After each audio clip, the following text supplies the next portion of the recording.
Assalamualaikum warahmatullahi wabarakatuh. Bismillah, alhamdulillah, wala hawla wala quwata illa billah. Allahumma salli ala Muhammad wa ala ali Muhammad. Amma ba'd.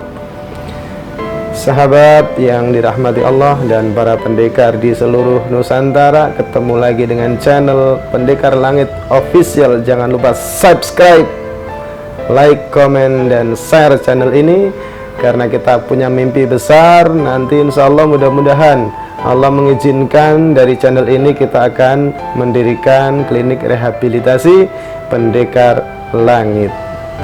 Baik sahabat yang dirahmati Allah, kita lanjut tema tanda sihir part 3.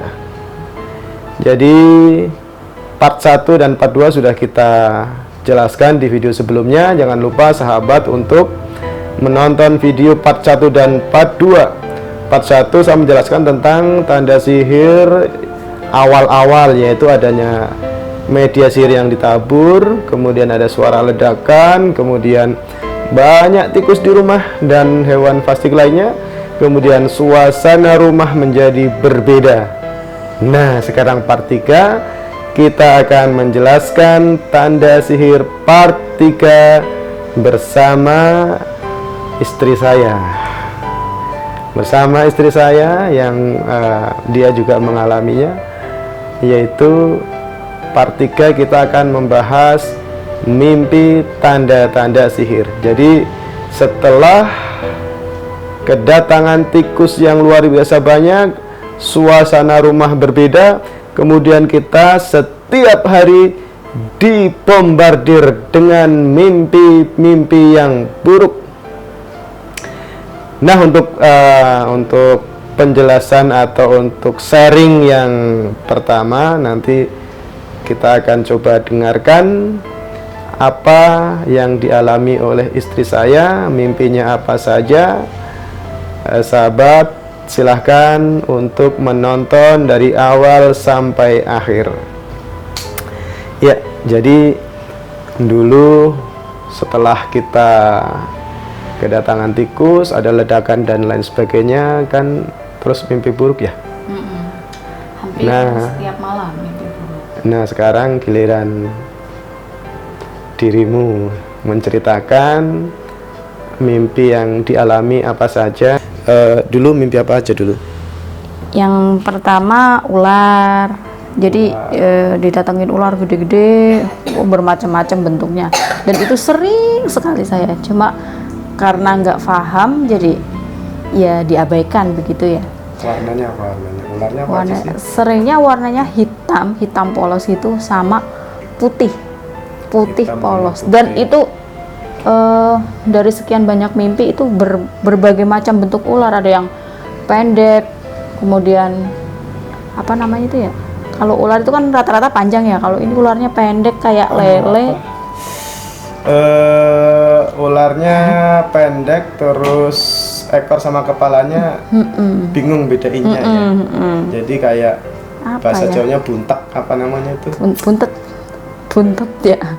Buntutnya nggak lancip, buntek Ya. lah ya. Ular katut. Ya, terus ada ular yang kepalanya apa sih? Kayak pakai apa namanya? Mahkota ya? Apa sih? Ular pakai mahkota kepalanya. Iya, Ular pakai mahkota. ular yang hitam polos juga sering. Kemudian Ular di mana? Di sekitar rumah ini apa di mana? di sekitar rumah ada, kemudian kayak di tengah hutan itu banyak pohon-pohon besar gitu di situ, tapi itu ada airnya banyak juga di situ. Air. Air Tema air berarti. kayak banjir gitu, tapi di situ ularnya banyak, gede-gede banget di situ. Gelap, pasti gelap. Mimpinya itu saya pasti gelap. Gelap Tapi remang-remang. jelas. Gelap remang-remang, tapi ularnya kelihatan sekali gitu. Ular, banyak ular ya. Terus Kemudian ada mimpi apa lagi? ada lagi kuburan. Nah, Kuburan yang mimpi kuburan. Kuburan di mana? kuburan itu saya nggak tahu tempatnya di mana karena belum pernah lihat kuburan itu ya. Jadi dalam mimpi itu saya ada di kuburan itu gitu, ngelewatin kuburan, mondar-mandir susah keluar dari tempat itu. Saya bingung mau keluar lewat mana gitu, nggak tahu jalannya gitu. Kemudian ada Tapi mimpi kuburannya nggak dikenal. nggak dikenal. Kemudian ada lagi kuburan lagi. Di situ ada boneka di dalam apa itu namanya lobang ya, lobang kuburan ya. Bonekanya berapa? Lubangnya berapa? Lobangnya ada 2. Lubangnya ada 2. Bonekanya itu putih, tapi nggak jelas bentuknya, cuma diikat di apa sih namanya? Diikat lah ya, seperti boneka ya. Ya seperti boneka lah, tapi bentuknya nggak jelas, maksudnya bentuk orang atau bentuk apa nggak jelas. Tapi itu diikat. Ada bonekanya di dalam situ. Ada yang masukin. Saya juga dalam mimpi itu saya lihat yang masukin itu saya lihat. Kenal Cuma nggak? saya nggak kenal nggak gitu. kenal. Tapi ada yang masukin Ada. boneka ke kuburan gitu. Iya, laki-laki. Laki-laki. Ada 2 orang. Ada 2 orang. Pakai Kuburan. itu, pakai apa? Ikat kepala namanya apa, ikat kepala ya? Ya pakai ikat kepala lah. Kuburan. Kemudian mimpi jadi itu mimpinya misalnya kuburan itu berkali-kali gitu, nggak cuma sekali 2 kali tapi berkali-kali. Kemudian ada lagi mimpi jatuh dari tempat, dari ketinggian. Jatuh dari ketinggian. Jadi apa namanya, tiba-tiba jatuh gitu dari tempat tinggi banget tapi nggak tahu di mana. Seringnya di hutan. Oh, jatuh dari ketinggian, mendaratnya di hutan. Di hutan. Mendaratnya di hutan. Pasti banyak pohon, banyak rumput di situ. Terbang. Tapi nggak tahu itu hutan mana, saya juga nggak tahu. Gitu. Jatuh dari ketinggian. Apalagi Naik kendaraan. Seringnya itu naik kendaraan. naik ya. bis. Seringnya naik bis, naik mobil. Itu nggak nyampe-nyampe. Jalannya itu Kelok-kelok. Jalannya kelok-kelok. Udah lewat, gitu. lewat tol nggak? enggak. Lewat jalan macet nggak? Enggak. Tapi kayak jalanannya ya kayak jalanan hutan. Cuma jalan hutan. tanah-tanah, cuma Tanah. jauh, nggak pernah nggak nyampe. Dan di situ pasti langsung apa sih, was-was. Tapi Karena- jalannya nggak kenal ya? Nggak kenal. Kayak jalan-jalan kampung, tapi kampung-kampung Serem gitu ya? yang Jalannya kampung serem ya? banget, iya. Kanan kirinya masih banyak pohon-pohon gitu. Kemudian apa itu, banjir ya, seringnya banjir. Di banjir. Cuma kalau banjir ini saya seringnya tahu tempatnya. Kalau yang banjir ya hanya yang banjir aja. Tempatnya ya. Beberapa kali saya tahu tempatnya. Terus dari arah mana itu banjirnya saya juga bukan paham sih. Dalam mimpi itu saya tahu lah gitu. Ya, nanti kita bahas itu. Terus apalagi mimpinya, mimpi banjir, tsunami, dikejar banjir gitu kali ya? Apalagi Di yang sering lagi ini saya mimpiin anak-anak saya gitu, dari misalnya yang paling besar kan, cowok kan, itu naik kuda, pakaiannya putih-putih, dari sorbannya dari atas sampai bawah putih semua. naik kuda, Naik ya, kuda. kuda hewannya, jinnya berarti. Itu bawa pasukannya banyak. Pasukan Dan kuda. di antara salah satunya itu kuda anak saya, yang ditunggangi anak saya gitu. Di situ ada di situ. Kemudian sekali pernah mimpi dikejar apa? Kera. Berarti kera. hewannya kuda, kera, apalagi? Kuda, kera, kingkong, ular. Dan seringnya kejadian itu kalau misalnya bukan di hutan, satu lagi pasti di apa sih, kayak gurun gitu, apa namanya ya? Padang pasir. Kayak gitu. Jadi tempatnya itu luas, jauh, pasti remang-remang. Nggak pernah ada yang jelas, pasti remang-remang. Pernah nggak bermimpi melewati satu tempat, apa kuburan atau rumah yang kita tidak kenal tapi terulang mimpi itu? Pernah. Dan sampai sekarang saya juga nggak tahu itu rumah di mana dan rumah siapa. Cuma pernah itu rumahnya dan berulang gitu ya. Berulang beberapa kali. Berulang. Rumah itu kayak ditunjukkan gitu, cuma nggak paham juga ditunjukin apa gitu di dalam rumah itu gitu loh. Bentuknya sama persis memang rumah itu. Tapi kita nggak pernah ke situ ya. Nggak pernah ke situ. Mimpi beberapa kali ada di situ lagi, nanti mimpi ada di situ lagi, di rumah itu lagi. Apalagi mimpinya? Lupa kali ya. Lupa sih. Cuma seringnya mimpi itu berulang gitu. Berulang. Seperti Jadi, misalnya mimpi ular itu berkali-kali mimpi ular. tidak hanya sekali dua kali ya. Nggak hanya sekali karena dua kali. awal-awal itu mimpi buruk hampir setiap malam. Cuma karena nggak paham jadi diabaikan gitu. Besoknya mimpi lagi diabaikan lagi. Iya. Baik, sahabat yang dirahmati Allah dan para pendekar di seluruh Nusantara, itu tadi mimpi istri saya yang sebagian sudah lupa ya. Kalau saya sih tidak lupa karena saya tulis dalam sebuah buku, sehingga apa yang saya alami tidak lupa. Nah, ada catatannya kok. Karena ini dadakan istri saya. Ayo bikin konten sebentar, berbagi pengalaman. Baik sahabat yang dirahmati Allah dan para pendekar di seluruh Nusantara, itu tadi kisah pengalaman dari istri saya, mimpi-mimpi yang beliau alami hampir setiap malam, mimpi buruk. Dan mimpi beliau ini juga saya alami juga. Tapi untuk yang mimpi saya nanti akan saya share di video berikutnya insya Allah, karena kita perlu penjelasan yang lebih detail lagi, lebih panjang lagi, yang saya nanti akan saya ceritakan di video selanjutnya. Sahabat yang dirahmati Allah, itu tadi mimpi dari istri saya.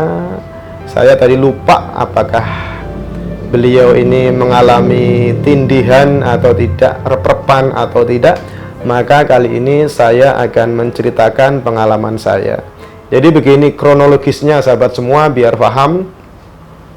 Setelah rumah kami kedatangan tikus yang banyak sekali, kemudian suasana rumah menjadi berbeda, bau apek, bau yang tidak enak, terik, panas dan lain sebagainya. Pokoknya nggak enak dirasakan. Artinya adalah jin-jin sudah pada datang di rumah kami. Apalagi sebelumnya di rumah kami itu dar. Ada ledakan, ada dentuman, ada seperti benda jatuh, seperti hujan, seperti pasir disebar. Setelah itu suasana rumah berbeda, artinya jin-jin itu pada datang di rumah kami untuk melaksanakan sihir, SOP-nya. Kali ini saya akan menceritakan tentang pengalaman saya, yaitu setelah suasana rumah menjadi berbeda, menjadi seram, saya seminggu 3 kali kurang lebih, 2 atau 3 kali. Seingat saya rata-rata 3 kali lah, yaitu kejadian rep-repan, tindihan, bahasa medisnya sleep paralysis. Jadi seminggu kurang lebih 3 kali lah mengalami tindihan. Dan waktu itu mana tahu kami bahwa ada banyak setan di rumah kami. Yang jelas kok ini berubah, rumah berubah. Kok saya tindihan seminggu bisa 3 kali. Jadi tindihannya begini. Ketika saya sudah ke kamar tidur dan ingin tidur, terkadang di plafon itu ada suara benda jatuh, duk, kemudian diiringi dengan pasir disebar. Setelah itu saya beranjak untuk tidur, dan sebelum tidur, antara sadar dan tidak sadar, antara tidur dan sadar, namanya kan rep-repan begitu, antara tidur dan sadar itu seperti ada suara angin menderu-deru, seperti ada suara angin menderu-deru yang semakin lama semakin dekat, semakin lama semakin dekat, dan kemudian ada di satu titik di mana badan saya itu rasanya kaku, tidak bisa digerakkan. Saya sadar saat itu, ini badan saya kenapa ya, kok nggak bisa digerakin ya, kaku. Lalu saya dadanya merasa sesak seperti ditindih sesuatu yang berat, sampai tidak bisa bernafas, benar-benar tidak bisa bernafas. Sampai agak lama saya nggak bisa bernafas, sampai waduh ini lewat kayaknya, benar-benar nggak bisa bernafas. Sampai akhirnya baca doa, karena saya saat itu sadar, baca doa, baca ayat kursi dan lain sebagainya, akhirnya bisa melepaskan diri dari tindihan tersebut sambil bangun dan tersengal-sengal. Nah gitu kurang lebih. Dan itu terjadi seminggu 2-3 kali, sahabat semuanya yang dirahmati Allah. Seminggu 2-3 kali, kadang 2 kali, kadang 3 kali. Misalnya di pengalaman lain, saya tindihan itu sama, ada suara angin menderu-deru, kemudian dada seperti diinjak, lalu seperti ada yang sesuatu yang menarik dari kaki, seperti ditarik. Saya nggak bisa bernapas waktu itu, nggak bisa bernapas, seperti mau menarik sesuatu dari dalam tubuh saya, seperti mau dikeluarkan lewat mulut. Tapi banyak di kesempatan rep-repan itu, kebanyakan saya bisa bangun. Kemudian ada satu momentum di mana akhirnya karena saya sudah bosan, ini kok saya rep-repan terus dan sampai nggak bisa nafas, sampai bangun tersengal-sengal. Begitu. Akhirnya di satu kesempatan rep-repan yang kesekian, ada yang menarik sesuatu dari badan saya, akhirnya berhasil ditarik. Dan setelah ditarik itu, apa yang terjadi, sahabat semua? Pengen tahu nggak? Apa yang terjadi? Yang terjadi adalah saya seperti bangun. Saya seperti bangun. Saya bangun, saya seperti dibawa oleh sosok yang tidak terlihat, keluar dari rumah, terbang. Saya lihat tuh, saya lihat rumah-rumah, saya kan di komplek, rumah-rumahnya berjajar, saya lihat, saya seperti naik ke atas, seperti terbang, seperti dibawa oleh sosok makhluk, beberapa sosok makhluk. Sahabat yang dirahmati Allah dan para pendekar di seluruh Nusantara, saya ingin menjelaskan singkat, sebenarnya itu apa? Itu adalah tahap di mana jiwa kita diculik. Itu adalah fase di mana bahasanya sukma kita diculik. Sukma kita ditarik, dibawa untuk dimasukkan ke dalam buhul. Kurang lebih begitu, itu kesimpulan saya. Bisa salah, bisa benar, tapi saya meyakini seperti itu. Jadi ketika saya rep-repan seminggu 3 kali misalnya, itu sebenarnya penyihir sudah mengintai saya, sedang mengintai saya, ingin menarik benang energi dari tubuh saya, ingin menarik sukma saya dengan bantuan jin yang ada di rumah ini. Ditarik lagi, sampai akhirnya sukma saya, jiwa saya itu bisa ditarik dan dibawa pergi. Makanya ketika bisa ditarik itu, karena saat itu udah biarkan sajalah, saya seperti ditarik, saya ya udah biarkan saja. Akhirnya saya seperti terlepas, saya bangun, di belakang masih ada saya sedang tertidur. Artinya yang bangun itu adalah sebagian dari sukma saya. Nah, kurang lebih begitu. Artinya dukun itu memantau dari jauh, mengambil dari jauh sukma saya, bahasanya begitu, sukma jiwa atau apa, terserah sahabat semualah. Menarik, kemudian berhasil ditarik, dan saya dibawa ke rumah dukun, dimasukkan ke dalam buhul, jepret, diikat, dimantrai. Kemudian setelah itu penyihir bebas melakukan apapun terhadap diri saya, karena sebagian dari sukma atau ruhaniah saya ada di sana. Ketika di sana ditusuk, saya sakit. Ketika sana diikat, saya seperti terikat. Ketika di sana dimantrai supaya saya marah atau dan lain sebagainya, maka saya akan sangat mudah sekali jebol kemarahannya. Nah, kurang lebih seperti itu sahabat semuanya. Jadi ada tahap di mana sukma itu diambil. Dalam sihir itu sebuah hal yang sangat penting. Mengambil sukma, menculik sukma adalah hal yang sangat penting. Konon di badan manusia ada beberapa sukma, ada yang bilang 4, ada yang bilang 7. Kalau diambil setengahnya maka kita bisa gila. Alhamdulillah saya sampai sekarang masih normal dan bisa pulih seperti sedia kala.